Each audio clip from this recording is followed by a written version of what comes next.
नमस्कार प्रणाम, एक बार फिर से स्वागत बटुए मनुराज सिंगर ब्लॉग में। तो आज हम आइल बनी सुबह के समय बटुए और सुतिए उठ के आ गए बनी। थोड़ा सा घर में काम लागल बटुए तो हम भी आइल बनी रोड़ा गिरावे के बाद उनकी घर में काम लागल बटुए तो धुरमिस खाती। तो आप सब देख रहा बनी चिमनी बटे चिमनी। तो अभी हम चिमनी पे आइल बनी और ईटा उटा सब देख रहा बनी रुआ सब। तो देखो तनी का रेट बा कैसे का बा, मिलला के बाद ब्लॉग के साथ जुड़ा रही। मिला तनी मुंशी जी से। चलिए अब हम आ गए बनी मुंशी जी भी और अब एक बाद हम ईटा कैसे पाकेला कैसे का होला हम रुआ लोग के दिखाई और कितना दिन में का तैयारी होला ईटा के। तो जुड़ा रही ब्लॉग के साथ और दिखा रहा बनी रुआ लोग के।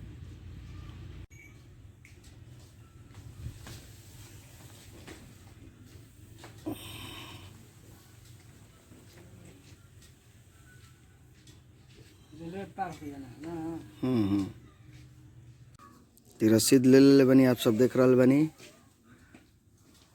पहले माटी जुगाड़ल जाला जो कि बलधूस माटी होला, ओकर बाद माटी के सनल जाला। ए तरीका से माटी सनाला। अब माटी सनैला के बाद पूरा एकदम मिक्सचर से माटी सना, मिक्सचर से माटी सनाला। चाची माटी कैसे सनाता है आप ही लोग जानती हैं? नहीं, हाँ मालिक मशीन से पेरता। अच्छा, मशीन से पेरता है। उसके बाद इसको देखिए मिलाया जाता है, बनाइए।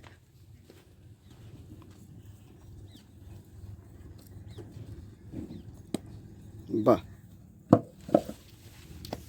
उसके बाद सांचा है, ये ईटा पारने वाला ये सांचा है।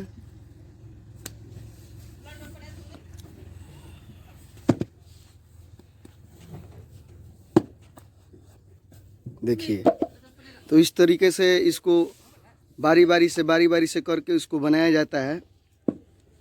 आप सब देख रहे हैं ब्लॉग के माध्यम से।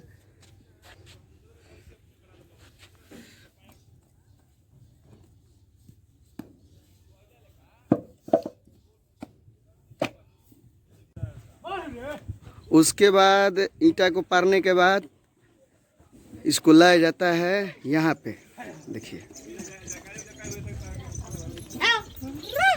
अरे बाप रे बाप, अरे सर भाई चोट उट भी लग जाएगा वीडियो बनाते समय तो दिक्कत हो जाएगा।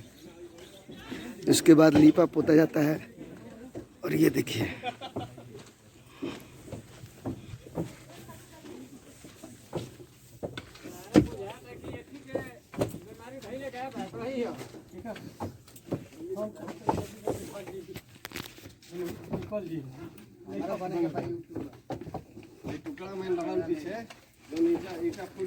अच्छा, जे ईटा फूट जाला तो क्या कर ले?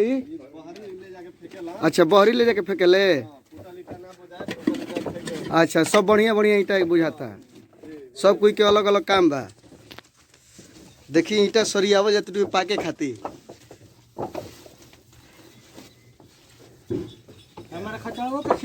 एकदम खचड़वा खींच ले बनी। बीमारी ना नू हमरा के।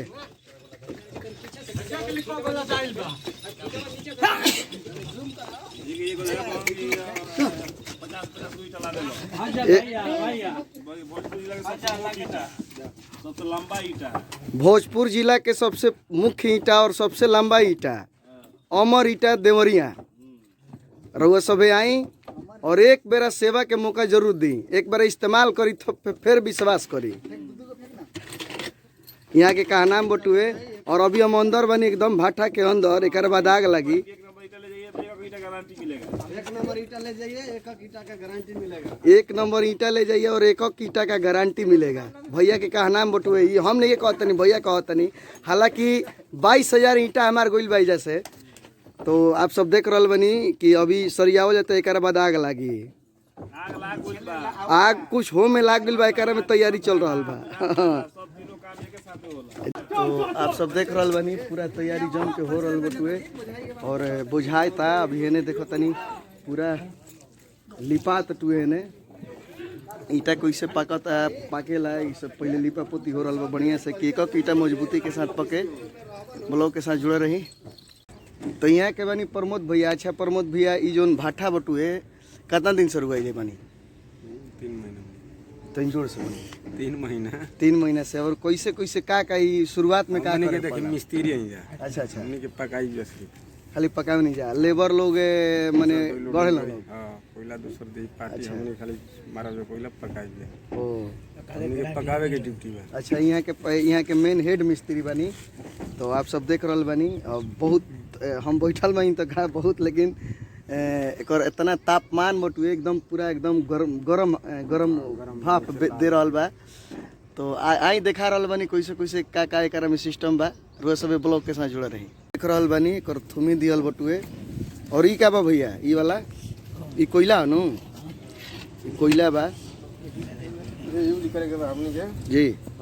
चौक बा हाँ चौक बा। में झोकाई कोयला अच्छा, हे में कोयला झोकाला त इन खोली देखिए दे आग फेकत होई। देखिए बाप बाप, मैंने के आदमी एक बेर एकरा में पड़ जेते फिर से नीचे हाँ बहुत तरीका से ईंटा पकावल जाला। देखिए भैया बता रहल बनी। देखिए आग दिखाई दे रहल हुई शायद। और एकरा अंदर ईंटा बाटे जौन की पक रहल बा धीरे धीरे। और भैया लोग बहुत मेहनत करीला। और सोच ली कि इतना कड़ी मेहनत के बाद घर दुआर सही ना बन जाए, बहुत मेहनत करे के पड़ला। और बहुत तपस्या के साथ यहाँ लोग मेहनत करीला। आज देखी बहुत सलीका के साथ काम हो रहल बटी। और ई रहल चिमनी। और ए में का होला भैया, हई काहे खातिर बनावल बा? लाइन द्वारा चलता, लाइन पे चलती है, लाइन पे चलता है। अच्छा अच्छा, तो हई बा का हई काहे खातिर बनावल रहेला बढ़न चुका? चिमनी जब धुआं कर बनाई ऊपर टान के। अच्छा, तो जौन एकरा में से भाप निकलेला गरम गरम, घिंचती है और ई हई मशीन लागल बा। अंदर अंदर घींच के ले जाती है ऊपर। अच्छा अच्छा, तो ये ऊपर ले जाता टू। और ये ऊपर में अपन काला धुआं देती है। तो बहुत सारा सिस्टम बा, आप सब देख रहल बनी। और एजा मशीन लागल बा, मशीन लागल बटुए जो कि गैस फेंकी बाहर से। और सब जगह पंखा भी लागल बा अंदर ही अंदर। अब काट के निकल बा, हमारा तो पता नहीं है। सब आप सब देख रहल बनी चिमनी के लोकेशन।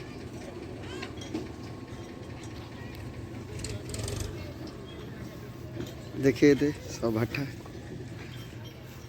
सब लेबर भाई लोग मेहनत करते रहे।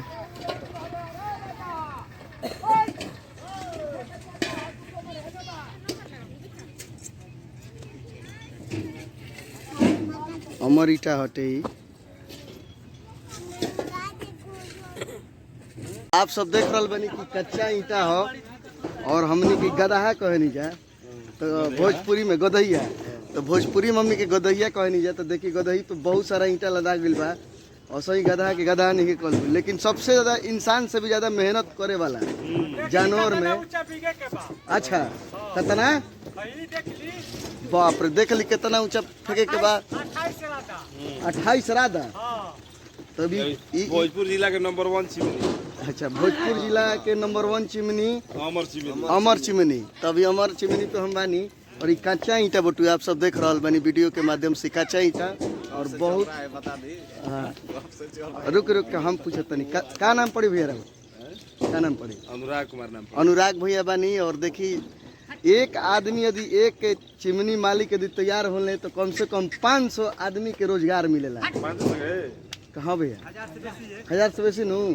तो भैया एगो 500 तो भाटा पे या रोजगार बा। और बाल बच्चा चलता ऐसी चलता कम से कम 5000 आदमी के यहाँ के रोजगार दे रहल बानी, भोजन पानी चला रहल बानी।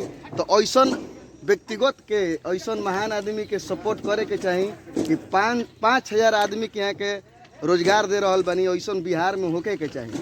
तो आप सब देख रहल बानी अमर ईटा पे हमनी के बाइन जा जौन देवरिया न भैया, देवरिया। तो जुड़ रही ब्लॉग के साथ। अब ईंटा कैसे पड़ाला हम इहो दिखा रहल बानी। कच्चा ईंटा हो तो जुड़ रही ब्लॉग के साथ। ये अभी बुझाइता। देखिए आज ईंटा पकने के बाद ऐसे निकाला जाता है। हाँ ईटा निकाल ईटा निकल रहा है ना पकड़ने के बाद ना। कहाँ घर है आप लोग का? झारखंड से ये लोग आए हैं, आप सब देख रहे हैं और बहुत मेहनत करते हैं। देखिए एक एक आदमी कम से कम एक पे 25 किलो, उसमें 25 किलो उठा रहे हैं। देखिए ये लोग कितना मेहनत करते हैं अपने जीवन को चलाने के लिए। और ईटा यहाँ से पकने के बाद निकलता है जी। हाँ। कहाँ घर बा चाची? रांची। कहाँ घर बा? सब लोग झारखंड से हैं। अच्छा अच्छा अच्छा। देखिए सब ईटा उटा जा रहा है। कहाँ घर बाबा? रांची से। ओ चलिए सब लोग रांची से हैं। आपका का घर बन अच्छा चलिए है कि जे घर बा हमारा फोटो खींच बबुआ। एकदम एकदम घिसते बनी। हाँ तो देख रहल बनी कि जिंदगी के चलावे खातिर कितना कष्ट सहे के पड़ेला। और यहाँ लोग दिन रात में कितना घंटा मेहनत करेला रोज सब है? कितना घंटा काम करते हैं? 6 घंटा। देखिए काका का नाम है कि 6 घंटा मेहनत करने के बाद, हाँ, और बहुत मेहनत करने के बाद 2 पैसा मिलता है जिनसे इन लोगों का परिवार चलता है। और बहुत कष्टमय ज़िंदगी है और चलना भी चाहिए। और क्योंकि आप जब तक ये लोग मेहनत नहीं करेंगे तो हर घर कैसे बन पाएगा? नहीं ना बन पाएंगे। इन लोगों की मेहनत से ही घर द्वार बनता है और बहुत मेहनत के बाद ये ईंटा बनता है। देख सकते हैं आप सब।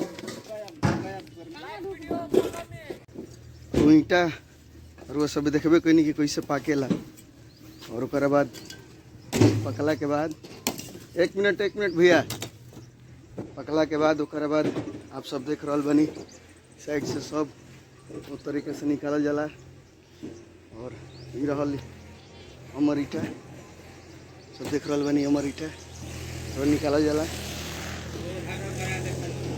उसके बाद ये ट्रैक्टर पे लदाला और हर कोई के जेकर जरूरतमंद बटुए जरा घर द्वार बनावे के रहेला वो अपन ले जाला, अपन काम करावेला। तो चलिए ब्लॉग के साथ जुड़ा रही और यही तरह आशीर्वाद देते रही मनुराज के पूरे टीम के और मनुराज सिंगर ब्लॉग के साथ। यदि फेसबुक पे देख रहा बनी तो लाइक कमेंट सब्सक्राइब फॉलो जरूर करी। यूट्यूब पे देख रहा बनी तो सब्सक्राइब जरूर करी। जय हो।